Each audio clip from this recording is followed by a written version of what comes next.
Põe na tela. Lulinha admite a interlocutores que teve voo e hotel pagos pelo careca do INSS em viagem a Portugal. Então, ele já admitiu que o careca do INSS meteu grana em viagens que nunca são mera viagem de turismo. Portugal, amo Portugal. Portugal é usado como local de encontros, festas e negócios da elite jurídica e política brasileira. Infelizmente. Subtítulo ali. Filho do presidente que nunca reconheceu publicamente ter relações com o lobista Antônio Carlos Camilo Antunes, agora diz reservadamente que viajou com ele para avaliar negócio com cannabis. A advogado disse que Lulinha não tem ligação com esquemas da STF. Ó, o Du Silva falou, assinei o Valete Plus, mas não apareceu no contador. Vi outras pessoas comentando o mesmo. Tem alguma coisa acontecendo, porque também não tá aparecendo no meu contador aqui. Às vezes tem... Eles mudaram o contador hoje, não sei se tá afetando isso. Mas não tá aparecendo no sistema aqui. Às vezes... Vai lá no... Só pra confirmar, porque às vezes eu tô xingando a galera e não tá indo.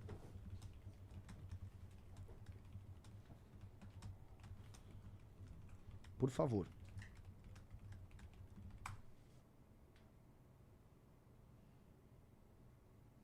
Vamos.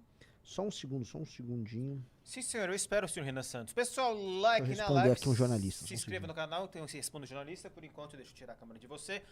Lembrando que a live de hoje terá os pimbas lindos dentro do Valete Plus, valete.org.br. Você pode entrar gratuitamente no aplicativo. Lógico que seria muito legal se você assinasse. Você tem acesso a muito mais coisa. E enquanto o Renan responde ali, eu gostaria de prestigiar alguns canais de cortes nossos, como por exemplo o Black Jaguar, que fez esse corte. Aliás, a gente não soltou, né? Postamos um monte de coisa, mas vamos Não, mas esse vídeo não fizemos o... Fizemos um, mas não saiu. É. Sairá. Mas não sai nada aqui no meu Insta, hein, Rizzo? Eita, nós. Posso prestigiar o Black Jaguar ou não? Pode, prestigio o ótimo Black Jaguar. Mais ligeiro do que vocês. Não, e aí, no Derrete MBL eu até achei bom. Mas aquela história de você jogar a caneca, aquilo ali, nossa, mas que grosso, né? Mas já é engraçado, né? Olhar na sua cara e falar isso, porque você é bem atrevido, né? Que sou eu. Não, mas assim, eu vou contar um pouco da minha história. Eu fui militante do PT, eu não gostava do MBL. Tá bom, e aí? Não, e aí, que no Derrete MBL eu até achei bom. Eu também. Mas aquela história de você jogar a caneca, aquilo ali, nossa, mas que grosso, né? Mas já é engraçado, né? Olhar na sua cara e falar isso, porque você é bem atrevido, né? Que sou eu. Não, mas assim, eu vou contar um pouco da minha história. Eu fui militante do PT, militante mesmo. O que me convenceu a desistir dessa militância foi em 2006, quando houve o escândalo do Mensalão. Diferentemente de toda essa geração Z, essa galera millennial, eu sou um X. Eu sou um homem de 51 anos. E, de fato, ali no Mensalão, pra mim, foi muito escandaloso. Foi uma coisa muito escandalosa. E aquilo ali colocou em prova muitas das coisas que eu acreditava. Então, assim, desde então, eu me tornei um esquerdista, progressista, defendendo muitas causas, assim, esquerdistas, mas muito longe do PT, muito longe desse ideal petista. Mas eu acho que a grande virada de chave foi quando aconteceu o Queer Museum. Aquilo ali pra mim foi um choque. Quando teve o peladão do MASP, né? Do Mano. Chocou muito com meus princípios católicos. Eu sou católico praticante, sou uma pessoa, inclusive até a sua valete desse mês, pra mim foi uma grande surpresa. Vocês são pessoas que realmente analisam os zeitgeist de uma forma muito precisa. Então, assim, eu como católico, me chocou muito. Apesar de eu ser uma pessoa das artes, uma pessoa da intelectualidade, da literatura, da filosofia, aquilo ali me chocou muito. Então aquilo ali virou minha chave completamente. E aí, eu tinha muita pirraça do MBL, porque eu achava assim, um movimento inteligente, mas eu achava muito memético, intelectual ali, muito grande, perdendo tempo com meme. Posso falar uma coisa, ô Renan, assim, um sentido meu, sabe, assim, eu te dei um presente hoje que é muito simbólico e muito profundo, tá? Eu sou católico realmente, eu rezo, eu tô no período de quaresma, e pode ter certeza que você tá na mesma intenção de oração, eu sei que você não vai levar a religião pra esse lado político, mas eu peço muito a Deus que ele te abençoe, porque na verdade, eu peço a Deus que vocês não caiam mais nesse lugar. A fase de ser moleque já foi. A gente tem aqui em Minas Gerais um fenômeno chamado Nicolas Ferreira. Sim. Ele brotou desse nascedor de meme, entende? Ele é um meme ambulante. Então, assim, a minha pirraça do MBL veio justamente dessa história dos memes, dessa coisa da política moleque. Apesar de eu ter apoiado o impeachment da Dilma, apesar de eu ter ainda aquele meu pé no progressismo, eu apoiei o impeachment da Dilma. E algo não tava certo. Então, assim, hoje eu apoio vocês, depois do Derrete MBL, depois da caneca, eu vi a live naquele dia. E eu falei assim, meu Deus, como que aquele cara é arrogante. Eu te achava muito arrogante. E hoje eu trabalho em casa ainda, a gente tá reconstruindo o escritório, e eu trabalho vendo sua live. E eu sou formado em filosofia, sou design. É muito complicado dizer quando uma pessoa que da área da política tem tanta inteligência pra você. Eu tô lavando seu ovo. Eu acredito numa coisa, eu não tenho ídolo além de Jesus, tá? Mais uma coisa que eu te digo. Eu tava até mandando pra um amigo meu do catecismo. Eu até arrisquei, falei assim, olha, ele tem um Espírito Santo. A gente fala que uma pessoa tem Espírito Santo quando ela fala a verdade. Então o que eu peço a Deus é que você continue assim. E eu ouço suas lives e você me conquistou. Porque eu comecei a ouvir suas lives. Eu comecei a concatenar as coisas que você fala. E eu pensei, meu Deus, eu acho que eu tenho que dar voto de confiança pra essas pessoas. E eu comecei a perceber o quanto vocês amadureceram. Tô falando isso como uma pessoa de 51 anos. Uma pessoa que viu todos os planos econômicos do Brasil acontecendo, enquanto meu pai tinha um freezer, congelando carne. A gente ia pro supermercado, hoje eu me falo de escola, correndo na frente da nossa mãe, antes do cara remarcar o arroz, o feijão, o óleo. Então eu vi todas as fases do Brasil. Então, sabe, Renan, assim, eu tô olhando pra você,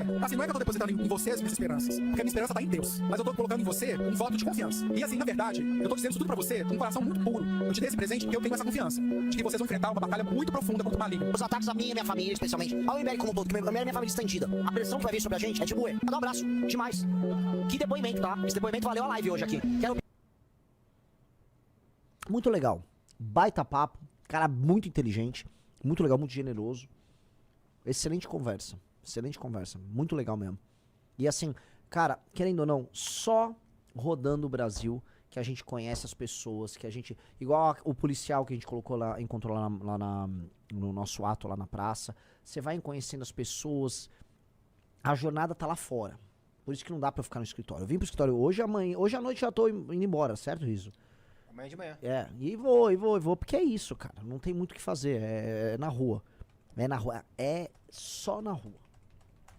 Pessoal, prestigiem jogar O cara Black. falou, por que você foi hostil com ele no início? Eu não gostei. Eu fui hostil? Vocês também são as florzinhas. Ele não acha que eu fui hostil com nada. Vocês também. Ele tá muito feliz com a gente. É? Pegou ele no zap, depois mandou um monte de coisa pra mim. Prestigiem jogar Black e todos os canais de corte que eu vou mostrar pra vocês. Vou mandar mais canais de corte. Aliás, eu vou voltar a fazer isso, né? Toda live vai ter uns 3 canais de corte aqui, pode ser? Temos uma resposta. Perfeito. Temos uma. Ótimo. Vamos fazer isso que os cortadores merecem. Fala, temos o quê? Uma resposta? Temos alguma resposta lá da equipe técnica sobre se está vendendo ou não Valete Plus? Tá vendendo, porém estão arrumando isso, tá uma grande tarefa lá. Tá tendo uma. Então tá vendendo. Nossa, que susto, Não dá cara. pra ver isso ainda, Então vamos entrando, aí eu vou descobrir quantos venderam. Você consegue ver por isso quantos entraram? tem que esperar um pouquinho. Tá. Mas por favor, vamos lá. Do que você quer falar agora, Renan? O cara falou o começo foi trocação justa. Não foi, eu não fui nem pra trocação. Ele falou, eu te achava um babaca. Eu falei, pois é. O que eu vou falar? As pessoas têm o direito de me acharem babacas, eu tenho o direito de achar que eu não sou babaca. É o do game. Eu não ofendi ele. Ele também não me ofendeu. Pelo contrário.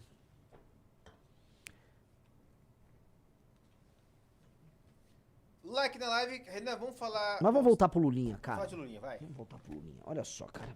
Essa história do Lulinha aí. É impressionante como o Lula é. Como eleitor do Lula, né? Vamos voltar. Ele tem dois. Existem. Vamos falar, a grosso modo, existem 3 tipos de eleitor do Lula. E os 3 não ligam. Os 3 não estão ligando. Né? O que havia de melhor no petismo. Um exemplo é esse cara, que quando veio o escândalo do Mensalão, Riso, ele era de esquerda e falou: tô fora. E aí ele tá fazendo uma jornada, uma lenta jornada rumo à direita. Certo? Houve pessoas assim. Alguns saíram e foram só, outros abandonaram a esquerda. Mas o que ficou, e isso nos passa um recado muito forte sobre o bolsonarismo, o que ficou falou, vou aceitar e dane-se. E eles aceitaram todos os escândalos que vieram do PT. Existem 3 tipos de eleitores do PT. Um eleitor é um militante orgânico de esquerda. Um militante orgânico que tá na universidade, que em grande medida também tá no funcionalismo, mas é um militante, né? Ele é organicamente à esquerda. Esse cara não é tão numeroso, mas esse cara é relevante. Tá nas causas sociais, uma parte dele tá no próprio sindicalismo e tal. Outra parte é o funça. Mas você pode falar, mas não, esses dois não são funsas? Depende, você pode ter um funça que é um militante de esquerda, e você pode ter um funça que vota no Lula, mas não é militante de esquerda. E sim vê o PT como, vamos dizer, um garantidor dos seus benefícios de servidor. Isso tem aos montes, muito. Talvez seja mais numeroso do que o militante de esquerda. Então tem o funça, o militante de esquerda, e o beneficiário de Bolsa Família e basicamente a pessoa pobre de periferia e região nordeste, normalmente mulheres. Este aqui é um eleitor que o Lula cativou muito quando criou Bolsa Família e com o crescimento artificial, mas o crescimento do começo dos anos 2000, ele acabou ganhando o coração. Essa trinca aprendeu por razões diferentes a ignorar os escândalos de corrupção e tudo que envolve o PT. Mesmo em alguma medida sabendo. O beneficiário meio que não sabe e não liga. O militante de esquerda, ele acha que isto é um desvio pequeno burguês, que é uma perda de tempo você ficar discutindo se roubou ou não roubou, que isso objetivamente é idiota, que as leis burguesas não servem pra nada, em que essas leis burguesas têm que ser combatidas. E o que é importante é o resultado em termos de, vamos dizer, encaminhamento para o horizonte político deles. Então, se o Dirceu eventualmente está multimilionário, mas ele está encaminhando o projeto, eles vão estar com o Dirceu. E o Funça, ele pode até, como o Funça é um cara de classe média, achar errado, tá? Mas ele coloca tudo de lado em nome do seu benefício particular, no que aproximaria ele, vamos dizer, do cara do Bolsa Família. Então os 3, por razões diferentes, não ligam. E é impressionante que há décadas eles não ligam. Me impressiona muito como o esquerdista, em geral, tá? realmente não dá bola, e não só no Brasil. A agenda anticorrupção pro esquerdista praticamente não existe em lugar nenhum no mundo. Comentando sobre a Argentina, gente, a Kirchner tá toda encalacrada. A Kirchner tá realmente muito prejudicada. E há uma institucionalidade argentina melhor do que a brasileira, no sentido de que, por exemplo, as cortes superiores na Argentina vêm dando aso às investigações que estão pegando a Kirchner. A Kirchner e o kirchnerismo são essencialmente corruptos. E a esquerda argentina não liga. Eu posso falar sobre isso em muitos lugares. O Sócrates em Portugal. A esquerda portuguesa, no final do dia, não ligou pro Sócrates, que é um corrupto. Só botar lá Sócrates, PT, corrupção, Portugal. O Sócrates era um corrupto. No fim, ela não liga. E eu posso te levantar. Então, assim, a esquerda, organicamente, acho que a esquerda acha que, vamos dizer, esses pruridos anticorrupção que existem, eles são um desvio moralista de classe média. Ó, o José Sócrates, ó. José Sócrates, primeiro-ministro de Portugal entre 2005 e 2011, é o principal arguido na Operação Marquês, o maior processo de corrupção da história democrática do país. Detido em 14, Sócrates enfrenta um julgamento por 22 crimes que incluem corrupção passiva, lavagem de dinheiro e blá blá. O caso envolve alegados esquemas financeiros complexos com figuras como o ex-banqueiro Ricardo Salgado, embora o processo... Eu sei que esse esquema vai chegar até, vamos dizer, ter vínculos com os esquemas do Brasil de corrupção. Tá? O Sócrates era um grande amigo e aliado do Lula. Tá? Prosseguindo aqui. A esquerda no Brasil tinha uma crítica a qualquer tentativa que o antipetismo tinha de atacar a corrupção. Eles davam o nome à sua vontade de enfrentar a corrupção de udenismo.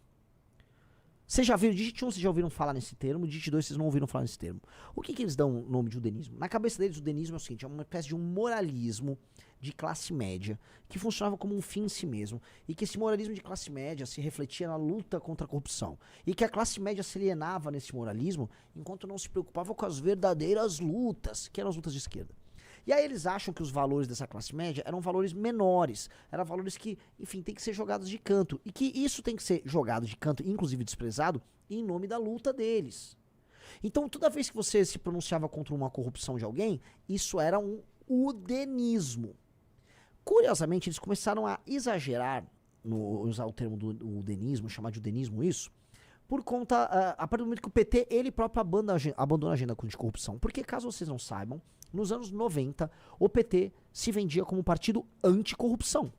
O PT chamava manifestações contra o Collor, as manifestações do Fora Collor, contra a corrupção, e parte da campanha do PT para a presidência da República em 2002 continha um discurso anticorrupção. Você sabia disso, senhor Rafael Almeida Riso? Sim. O PT era o partido anticorrupção. Quando eles passam a ser o praticante de corrupção, eles chamam quem era anticorrupção de udenista. Ah, você é um udenismo. Só que o udenismo, a UDN estava certa em lutar contra a corrupção. O Lacerda, que apontava a corrupção do governo do Vargas, estava certo. O Lacerda estava certo. E você teve governos profundamente corruptos, você teve inflação, você teve gastos estúpidos, você teve pessoalização no governo, do mais atroz e tosco, no governo do Kubitschek, no governo do Vargas, no governo do próprio Jango. E o Lacerda estava certo. O Lacerda estava certo. Aí o PT chama, esse é um negócio menor, não liguem pra esse negócio chamado corrupção. E o PT institui a corrupção como uma prática política recorrente e o petista aceita. Então quando o petista fala em udenismo, eles querem parecer muito inteligentes. Dá um Google, escreve MBL e udenismo, com certeza vai algum paper, um artigo falando que o MBL é udenista.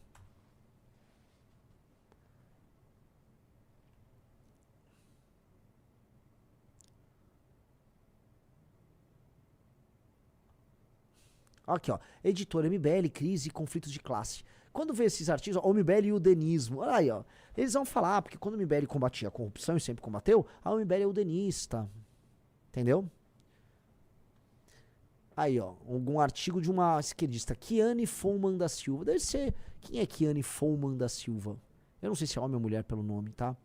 O livro de Kiane Follmann da Silva me dizia que a revolta das classes médias com o petismo tem raízes materiais e foi dirigida em todas as funções pelo MBL. Blá, blá, blá, blá. Ao traçar um paralelo entre o MBL e o udenismo, veja só, ao traçar um paralelo entre o MBL e o udenismo, a autora também desconstrói a imagem do MBL como um movimento representativo da nova política, mostra o caráter histórico do apego das classes médias à ideologia da corrupção, razões pelos quais o livro é uma referência importante. O livro não é referência importante em nada. Objetivamente falando, você não tem nada a ganhar em ser governado por corruptos. E lutar contra a corrupção É uma premissa para você viver num estado minimamente decente. A partir do momento que a corrupção acontece com a tomada do dinheiro público e a apropriação do dinheiro público por ladrão, você não tem condição de falar objetivamente que uma política pública tocada por um grupo desses é válida. Então, esse tipo de picareta, vamos ser claros, esse tipo de picareta que vem com esse tipo de tese, não tem vergonha de esconder isso. Não tem. Então vão chamar, é o denismo. E no fundo o bolsonarismo usa isso. O que eles chamam quem é contra a corrupção? Ah, a tal da direita limpinha. Aquele esquisito lá, aquele Adrilles, aquele cara que basicamente falou, vou marchar de fralda, um negócio... Nem sei o que dizer de um sujeito desse. Ele falava, o MBL com a direita limpinha. Mas você quer o quê? Que a gente seja sujinho?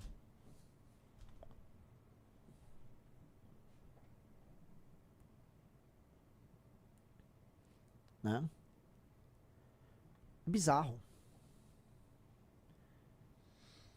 Like na live. Se inscreva no canal. O Guilherme Importa Work disse: Renan, sou amigo de bolsonaristas empreendedores. Quero ouvir de você porque meu amigo Mivaldo Peba e Breno deixar de ser bolsonaristas porque é melhor candidato para o empreendedor. Boa pergunta. Primeiro, eu não posso falar que eu sou candidato a nada. Segundo, eu posso ser muito objetivo. Qualquer um que defenda o empreendedorismo tem que defender o fim da legislação trabalhista bizarra atual, que te impede de contratar e demitir com segurança. O partido do Flávio Bolsonaro votou pela urgência da 6x1. Vocês sabem disso, né? Você sabe disso? Tinha que avisar os caras ali. Né? Outra coisa, nós defendemos uma clara e direta agenda de competitividade, que vai incidir sobre energia, sobre transporte, sobre leis trabalhistas. Nós temos isso, está num livro amarelo, nós escrevemos isso, você sabe disso. Nós queremos reduzir o tamanho do Estado e enfrentar os privilégios do Estado para, no fim do dia, sobrar espaço fiscal para a gente investir nessas coisas, infraestrutura e transporte e energia, mas também sobrar dinheiro para mostrar que a curva de dívida vai cair e aí os juros caem no Brasil. E aí você vai ter mais dinheiro para investir. Você sabia disso? Nós defendemos, nós somos claros. Ninguém entendeu qual a opinião do Flávio sobre isso. É isso. Entendeu? Se eles gostam do Flávio, porque o Flávio é de direita, peçam pra ele então se posicionar dessa maneira, porque ele não se posiciona.